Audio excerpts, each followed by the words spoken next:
इस क्लास में हम स्टार्ट करते हैं एक्सरसाइज 1.2। ये चैप्टर 1 है, उसकी सेकंड जो एक्सरसाइज है वो कंप्लीट करेंगे। ये पार्ट 2 है। पार्ट 1 ऑलरेडी चैनल पे डल चुका है, उसको जाकर आप देख लीजिए। इसमें हम जो जितने भी क्वेश्चन है वो सारे कंप्लीट करेंगे एक ही वीडियो में, ठीक है। ये क्लास 10th का, ठीक है। तो इसमें जो फर्स्ट थ्योरम आती है इसी के बेसिस पे सारे क्वेश्चन इसी के बेसिस पे। इसमें बोला कि पी एक प्राइम नंबर है। पी क्या है? Prime number. और पी डिवाइड कर रहा है ए स्क्वायर को, ठीक है। देन तब तब क्या होगा? पी डिवाइड करेगा ए को भी। मतलब अगर पी ए के स्क्वायर को डिवाइड करे तो पी भी ए को डिवाइड करे। देखो, पी अगर प्राइम है और पी किसी को डिवाइड कर रहा है तो इसका मतलब पी का ही कोई ना कोई मल्टीपल होगा, तभी पॉसिबल है। अदरवाइज पी प्राइम नंबर किसी और को डिवाइड नहीं कर सकता है ना। प्राइम वो होते हैं जो वन है और इट्स सेल्फ से डिवाइड होते हैं ना। तो ये किसी और को कैसे डिवाइड करेगी? ये जब भी डिवाइड करेगी या फिर 25 हो या फिर 5 हो तभी डिवाइड कर सकता है ना, अदरवाइज नहीं डिवाइड कर सकता। तो ये थ्योरम बोल रही है। इसी थ्योरम के बेसिस पे हमें आगे क्वेश्चन सॉल्व करने हैं। पहला जो क्वेश्चन है वो क्या कहता है? √2 इज इरेशनल नंबर, ठीक है। इरेशनल नंबर वो होते हैं जो पी वाई क्यू की फॉर्म में नहीं लिखे जाते। मतलब अगर पी वाई क्यू की फॉर्म लिख दिए तो वो क्या है? एक रेशनल नंबर हो गए। इस टाइप क्वेश्चन करने के लिए हमें क्या करना पड़ता है? इसका उल्टा हम मान लेते हैं, लेट कर लेते हैं कि इरेशन नहीं है, रेशन है। बाद में हम प्रूफ कर देंगे जो हमने लेट किया है वो एक कॉन्ट्रडिक्शन है, वो गलत है, और जो दे रखा है वही सही है, ठीक है। इस टाइप क्वेश्चन को प्रूव करने के लिए यही मेथड यूज़ करते हैं और इसके अलावा कोई और मेथड नहीं है, ठीक है। तो सपोज कर लेंगे हम यहाँ पे कि जो √2 है is not a irrational number. जो इरेशनल नहीं है तो क्या हो जाएगा? वो रेशनल नंबर हो जाएगा। तो हमने रेशनल नंबर है, हमने ये नोट सपोज कर लिया। जब रेशनल नंबर है तो इसको पी वाई क्यू की फॉर्म में लिख सकते हैं। तो √2 को हमने लिख दिया पी वाई क्यू की फॉर्म। सपोज सपोज मान लेते हैं कि इन पी वाई क्यू में कोई ना कोई एक फैक्टर मिल जाए। मतलब इसमें भी कुछ ही और, जिसमें पी में भी कोई एक मल्टीपल होगा वही सेम मल्टीपल क्यू में भी होगा, मान लेते हैं इस कंडीशन में। तब हम क्या करें? P and Q have a common factors other then one. One के अलावा भी उनके बीच में एक कोई कॉमन फैक्टर है। जब उस कॉमन फैक्टर को हटाएंगे तो पी वाई क्यू थोड़ी नहीं बचे, फिर तो कुछ और आ जाएगा ना। ए वाई बी आ जाएगा, आर वाई एस आ जाएगा ना। जैसे जैसे मान लेते 15/9 है, ये मान लेते ये पी है और ये क्यू है। तो इसमें कॉमन फैक्टर क्या है? 3 है। तो जब 3 इसको रिड्यूस करेंगे हम तो 5/3 बचेगा। अब ये दूसरा नंबर आ गया तो जो कॉमन फैक्टर थे वो उसको हटा दिए, ये आ गया। तो ऐसे ही मान लेते हैं, एक कंडीशन ले लेते हैं कि इसमें भी कोई ना कोई कॉमन फैक्टर होगा, क्योंकि हमें सारी कंडीशन को लेके ही चलना पड़ेगा, ठीक है। तब इसको क्या करें? तब जो आएगा नया नंबर उससे हमें इसको डिवाइड करें। तो √2 को क्या लिख सकते हैं? ए वाई बी लिख सकते हैं। यहाँ पे वेयर अब हमने सारे इसके फैक्टर को हटा दिया तो अब ए वाई बी आ गया। अब ए और बी आर को प्राइम है, को प्राइम हो गया। मतलब ये क्या हो गया? इनमें कोई भी कॉमन फैक्टर नहीं है। को प्राइम वो होते जो हैव नो कॉमन फैक्टर, कोई कॉमन फैक्टर नहीं है। तो इसको जब सॉल्व कर देंगे 2 × v/a, मतलब √2 मल्टीप्लाई क्रॉस मल्टीप्लाई कर दिया, बी इधर आ गया।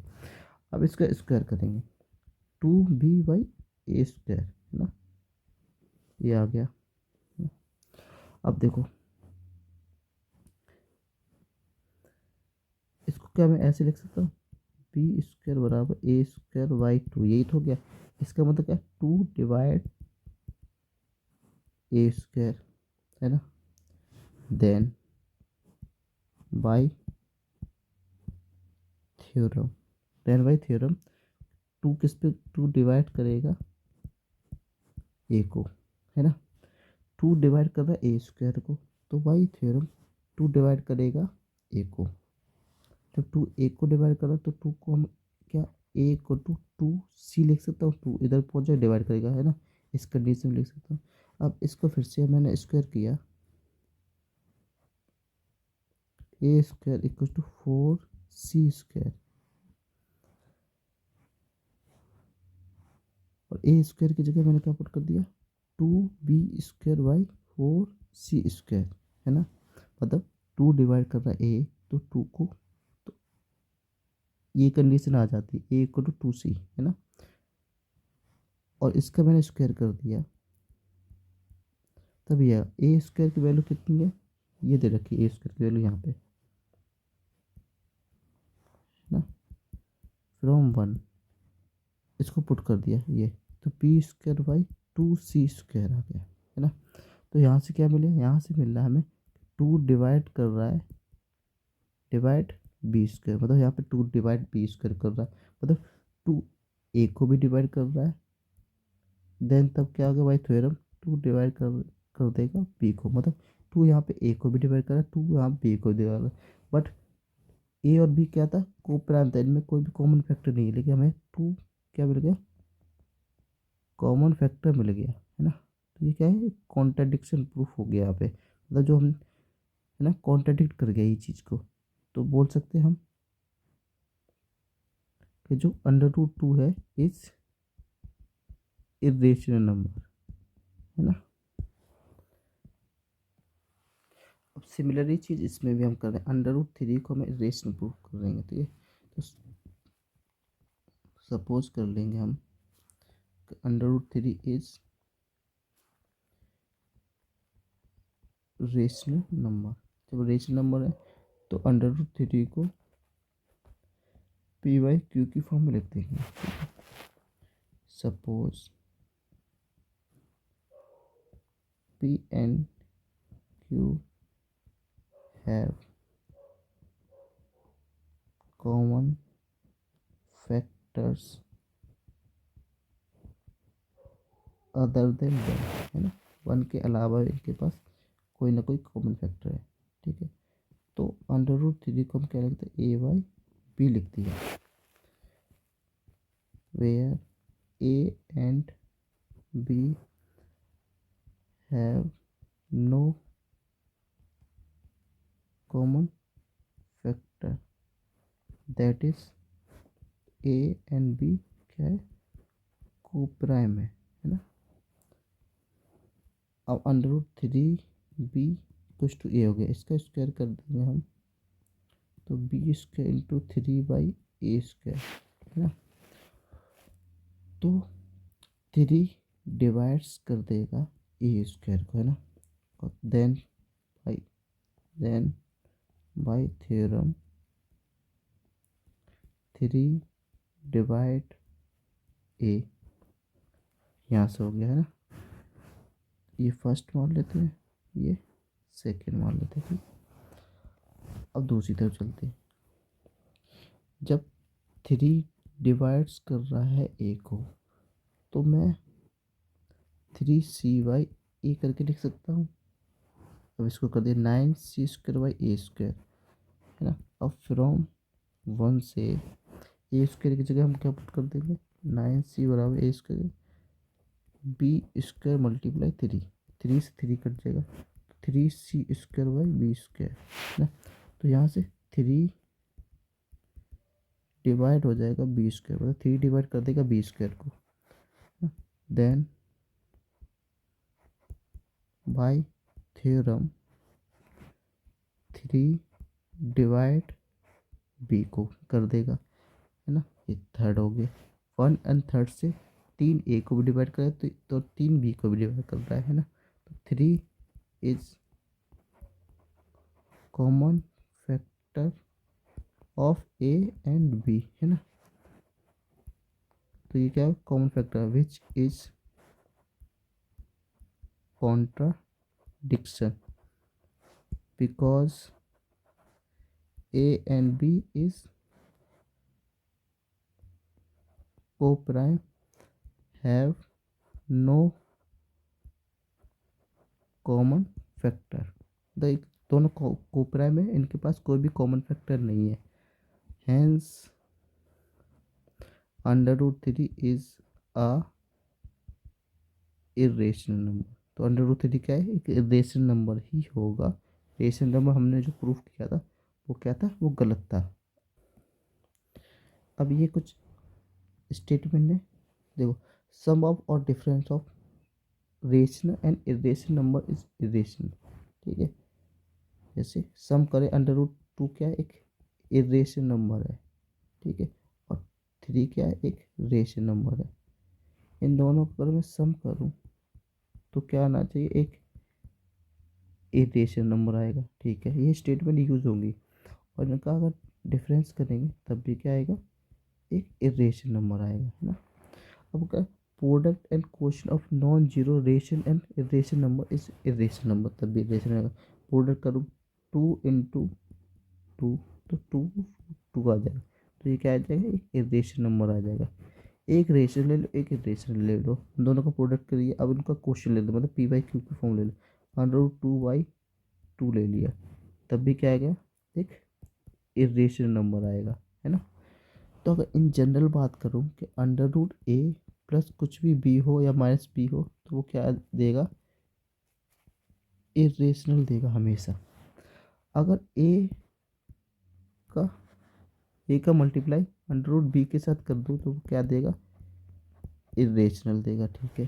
या फिर ए को डिवाइड कर दो किसी भी बी के साथ, और या फिर और √B को डिवाइड कर दो ए के साथ, तब भी क्या होगा, एक इरेशनल नंबर दे देगा। ये दोनों स्टेटमेंट जो कह रही है वो है, ठीक है। इन स्टेटमेंट का आगे यूज होगा, है ना। तो देखते हैं, अब देखो यहाँ पे, सो दैट हमें शो करना है 5 माइनस का √3, ये क्या होगा, एक इरेशनल नंबर है, ठीक है। अब देखो 5 इज रेशनल नंबर, ठीक है। अब रेशनल नंबर क्या है, किसी भी नंबर को अगर मैं P/Q की फॉर्म लिख दूँ, ठीक है, और Q is not equal to, तो 5 को मैं 5/1 करके लिख सकता हूँ, मतलब ये भी P/Q कंडीशन फॉलो कर रहा है। Q क्या 1 है, 0 नहीं है, तो अभी क्या है, रेशनल नंबर हो गया, है ना। और √3 अभी हम प्रूव किया था कि ये इरेशनल नंबर है, ठीक है। अगर ये डायरेक्ट दे रखा है तो हमें √3 को अलग से प्रूफ करना पड़ेगा, उसके बाद हम ये चीज़ें आएगी। लेकिन हम ऑलरेडी √3 को प्रूफ कर चुके हैं, तो हमें यहाँ पे दोबारा प्रूफ करने की ज़रूरत नहीं पड़ेगी। एब प्रूफ्ड है ना, पीछे ऊपर हम प्रूफ कर चुके हैं। अब देखो, subtraction of rational and irrational number is irrational, है ना। हैंस 5 माइनस का √3 इज इरेशनल नंबर, है ना। तो स्टेटमेंट का यूज हुआ यहाँ पे, ठीक है। तो ये डायरेक्ट कर दिया। अगर ये यहाँ पे अलग से क्वेश्चन आ जाए तो हमें अलग से √3 को प्रूव करना पड़ता है कि ये एक इरेशनल नंबर है या नहीं है ना। लेकिन हम ऑलरेडी ऊपर कर चुके, तो हमने उसी चीज़ का यहाँ यूज कर लिया है ना। अब देखो यहाँ पे आएगा, यहाँ पे जो 3 है वो क्या है, एक रेशनल नंबर है, ठीक है। √2 क्या है, एक इरेशनल नंबर है, ये हम प्रूफ कर चुके, एव प्रूफ्ड, है ना। ऊपर हम प्रूफ कर चुके हैं, है ना। तो product of rational and irrational number is irrational, है ना। जो आउटकम आएगा वो क्या आएगा, इरेशनल नंबर आएगा। तो 3 √2 इज इरेशनल नंबर, है ना। इरेशनल नंबर हो गया, तो ये भी प्रूफ हो गया, है ना। अब नेक्स्ट चलते हैं, नेक्स्ट क्या है, प्रूफ दैट √5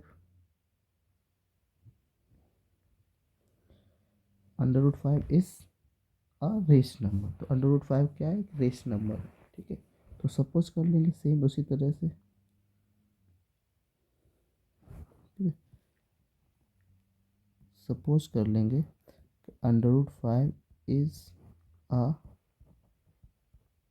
रेशनल नंबर। जब रेशनल नंबर तो √5 को मैं कैसे लिखता हूँ, पी वाई क्यू फॉर्म, है ना।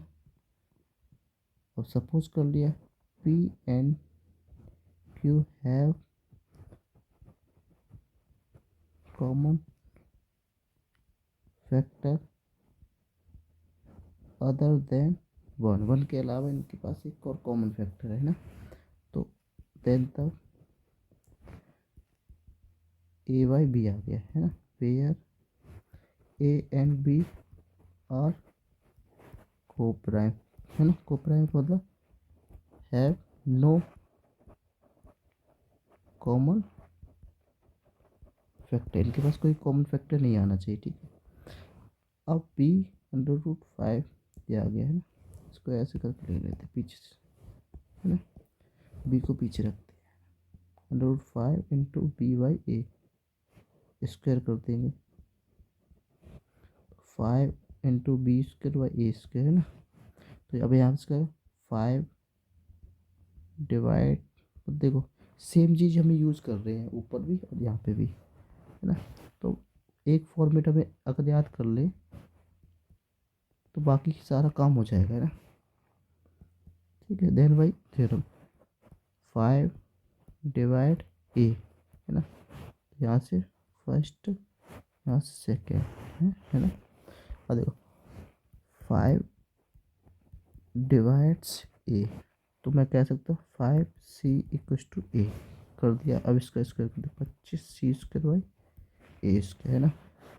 25c स्क्वायर ए स्क्वायर की जगह कितनी क्या पुट कर दो 5b स्क्वायर, है ना, फ्रॉम 1, है ना। अब 5 टाइम्स चीज़ है 5c square equal to B square, तो 5 डिवाइड बी स्क्वायर। अब बाई थ्योरम, है ना, 5 डिवाइड बी।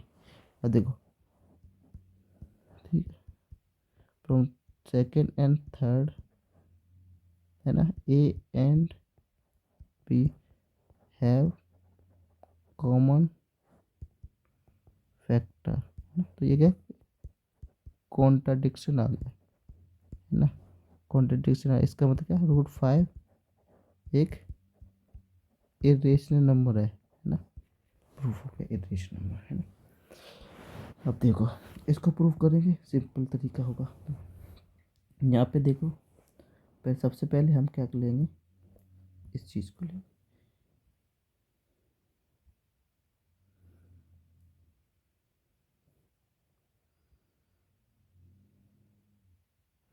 तो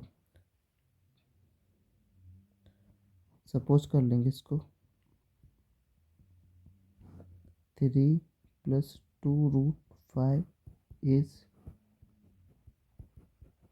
रेशनल नंबर, ठीक है। रेशनल नंबर प्रूफ कर, एंड तो हम इसको कैसे लिख सकते हैं 3 + 2√5 बाई ए बाई बी, ऐसे करके लिख सकते हैं। 2√5 equals to A by B minus का 3 कर दिया, है ना। अब देखो इसको √5 यहीं रखते हैं, 2 को नीचे ले जाएंगे, 2b माइनस का 3/2।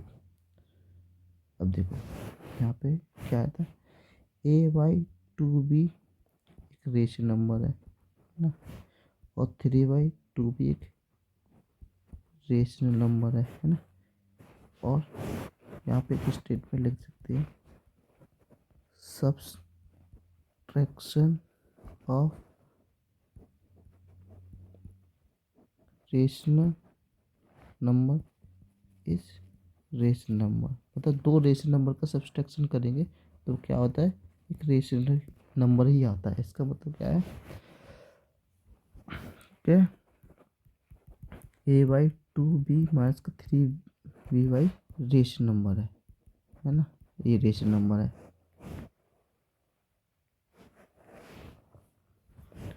And √5 is equal to rational number आ गया, है ना। लेकिन √5 क्या होता है, √5 तो एक इरेशनल नंबर होता है ना।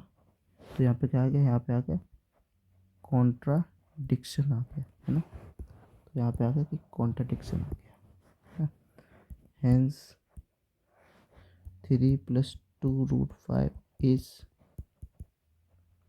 इरेशनल नंबर, है ना। ये भी बहुत ईजी हो गया। ऐसे आगे बढ़ते हैं। नेक्स्ट वाला क्या है, प्रूव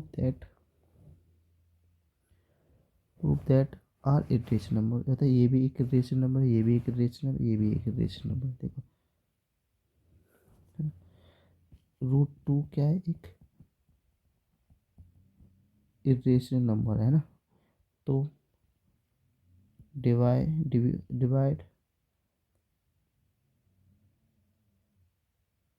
ठीक है, डिवाइड बाय डिवाइड, है ना।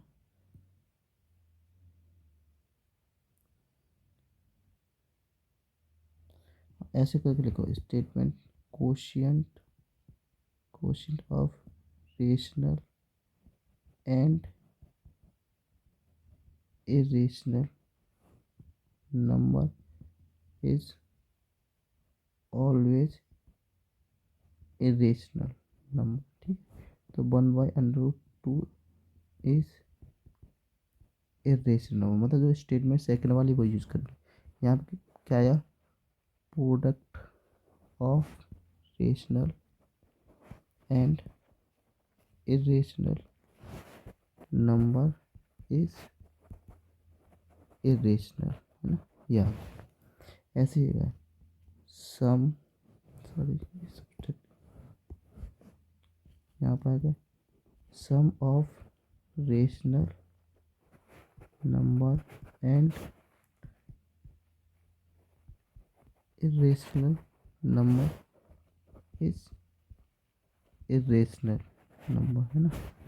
हैंस 6 + √2 इज irrational नंबर, है ना। यहाँ पे क्या 7/√5 इज irrational नंबर, है ना। ये बहुत इजी था, हो गया, है ना। यही दो, एक या दो नंबर में आता है मुश्किल से, एक नंबर में आएगा या दो नंबर में आएगा। ठीक है, तो इसी तरह से हम कर देंगे, बहुत ज़्यादा डिटेल में नहीं जाएंगे, एक या दो नंबर में आएगा। हाँ, इन क्वेश्चनों में थोड़ा सा डिटेल में जाएंगे, क्योंकि ये 3 या 4 नंबर का भी आ सकता है ना, क्योंकि इनका और कोई सिंपल फॉर्म नहीं होता। तो ये इंपॉर्टेंट क्वेश्चन है ये सारे। ठीक है, तो ये एक्सरसाइज ख़त्म हो गई कंप्लीट। तो कमेंट कर देना और सब्सक्राइब तो ज़रूर कर देना, है ना। बाकी हम नेक्स्ट वीडियो मिलते हैं। Thank you.